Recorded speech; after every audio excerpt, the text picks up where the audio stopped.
आता आपल्या आवडत्या मालिकेचे संपूर्ण भाग मालिका प्रसारित झाल्यानंतर लगेचच पाहू शकता फक्त सन नेक्स्ट वर. भारतातील प्रेक्षकांसाठी मोफत सेवा. हे आणखीन एक माझ्याकडून.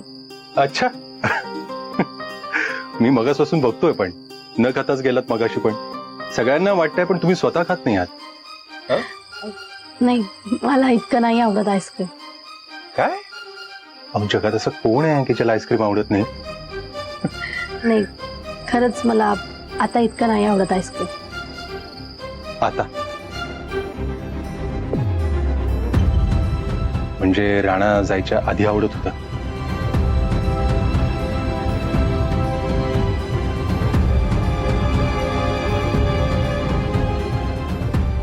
तुम्हाला माहिती वृंदा, गायत्री गेल्यानंतर पण मला असंच वाटायचं.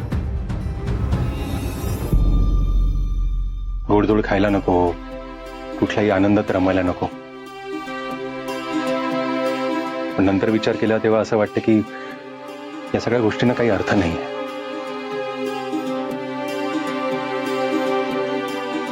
राणाला पण वाईट वाटेल ना तुम्ही आईस्क्रीम नाही खाल्लं तर. त्याला वाटेल की मी गेल्यामुळेच तुम्हाला आईस्क्रीम खाण्याचा आनंद पण घेता येत नाही का? हे घ्या, माझ्याकडून आहे असं समजा. घ्या घ्या घ्या, काही होत नाही, खा. एक मिनिट, कॉल आला. हॅलो.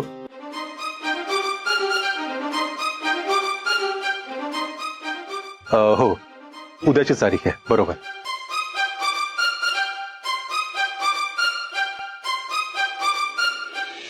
अगं शमिका, असं काही होत नसतं. हे बघ, हे नशीब, भाग्य, पत्रिका या सगळ्या गोष्टींचा विचार करायला तू अजून खूप लहान आहेस. हे बघ, तू जेव्हा मोठी होशील ना तेव्हा तुला कळेल की या सगळ्या गोष्टींवरून ना फक्त अंदाज बांधतात. खरंच सगळं जशा तसं नाही घडत ग. हो, ओवी आंटी एकदम करेक्ट बोलते. अगं, हे नातं पत्रिकेवर किंवा नशिबावर टिकत नसतं ग. प्रेम, जिद्द लागते त्याला, जिद्द.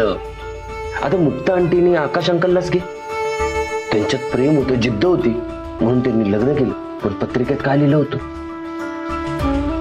की लग्न झाल्यानंतर 1.5 वर्षात आशालता आजी देवाघरी जाईल. हा समीर, काय आम्ही बोलतोय ना, मध्ये मध्ये बोलायचं नाही. समीर अंकल, खरंच? म्हणजे काय, खरं आहे सगळं. पण मला सांग, आशालता आजीला काही झालं का? आहे ना ती. अगं, जे म्हटलं जातं ते खरं होतं असं नाहीये ग. आणि मुळात मी आहे ना, मी तुझ्या वृंदा आंटीला काही होऊ देणार नाही. बस. पक्का वाला प्रॉमिस? डबल पक्का वाला प्रॉमिस. मी कोणालाच काही होऊ देणार नाही. झालं? पटलं? खुश? हो. चल मग आता आमच्यासोबत आईस्क्रीम खायला ये. मी का खाऊ तुमच्या सोबत आईस्क्रीम? मी माझ्या वृंदा आंटी सोबत खाईल आईस्क्रीम.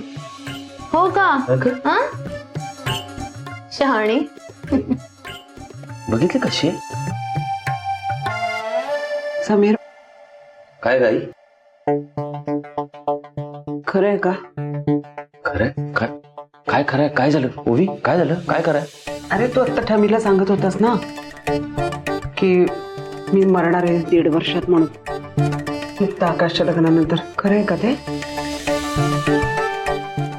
माझ्या ओळखीचे एक ज्योतिषी आहेत, ते जे काय भाकीत करतात ते बऱ्याचदा खरं होतं असं म्हणतात.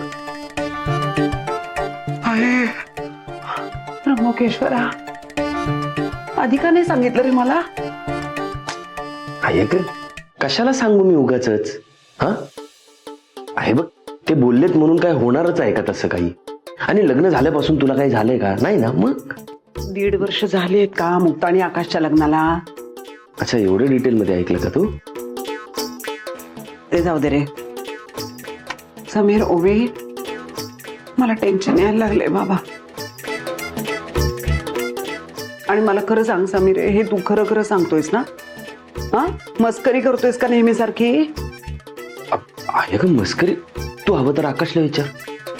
आकाशला म्हणजे खरं असणार. त्यालाही माहिती म्हणजे खरं असणार सगळं. कॅलेंडर बघायला लागेल. कधी होतात 1.5 वर्ष? आता किती झाले? महिना कितवा महिना आहे बाई? आता काही लक्षात राहत नाही. आकाशला कळवायला हवं.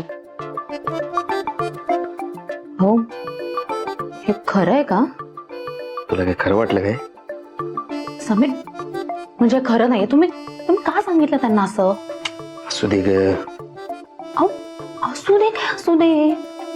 आता किती घाबरल्यात त्या. ते ना आता दिवस रात्र याचाच विचार करत बसणार बघा तुम्ही आता.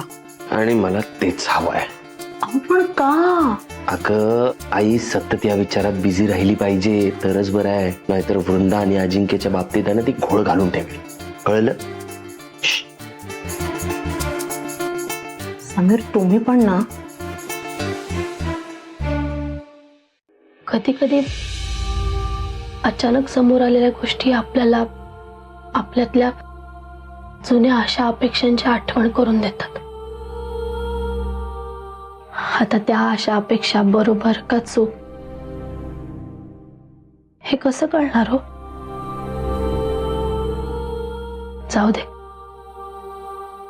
परिस्थितीलाच ठरवू दे चूक की बरोबर ते. माझ्या समोर आता जी परिस्थिती आहे ती परिस्थिती स्वीकारणं सोपं नाहीये. खर तर मनाची तयारीच नाहीये माझ्या. पण एक मन सांगतंय मला की विचार करायला हवा.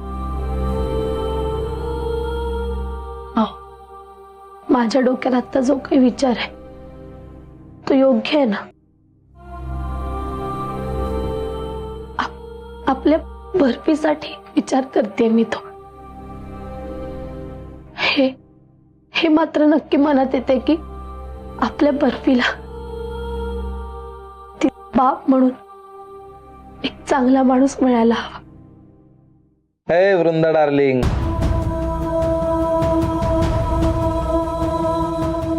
काय राव तू पण